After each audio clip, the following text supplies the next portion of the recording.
રાહુલ દુધરેજીયા, જેમ આપણે બધાને ધ્યાનમાં છે, એક અઠવાડિયાથી ગુજરાતભરમાં રાજ્યભરમાં સતત કમોસમી વરસાદ પડી રહ્યો છે, ત્યારે ખેડૂતોના અનેક પાકમાં નુકસાન થયું છે, જેમ કે તલ, બાજરો અને આપણે ફળોનું રાજા કહી શકે, કેરીમાં બી બહુ નુકસાન છે. ત્યારે ખેડૂતો આખું વર્ષ સતત મહેનત કરી અને પરસેવાના ટીપા પાડીને મહેનત કરતા હોય છે, ત્યારે એનું આખા વર્ષની મહેનતનું પાણીમાં ફેરાઈ ગયું છે કમોસમી વરસાદના કારણે. ત્યારે સરકારને ખેડૂતો માટે એક રાહત પેકેજની જાહેરાત કરવી જોઈએ.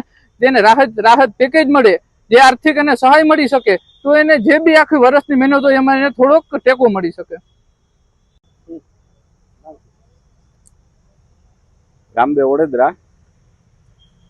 છેલ્લા અઠવાડિયાથી આપણે જોઈએ છે ગુજરાતભરમાં કમોસમી વરસાદ છે. આ કમોસમી વરસાદના કારણે ખેડૂતોના પાકને જેમ કે તલ, મગને બહુ ભારે નુકસાન થયું, તેમજ ભારે પવનના કારણે કેરીના પાકને પણ નુકસાન થયું. એટલે માટે રાજ્ય સરકારે જે વિસ્તારમાં વરસાદ પડ્યો છે ત્યાં એક રાહત પેકેજ જાહેર કરવું જોઈએ અને ખેડૂતોને આર્થિક ન્યાય આપવો જોઈએ.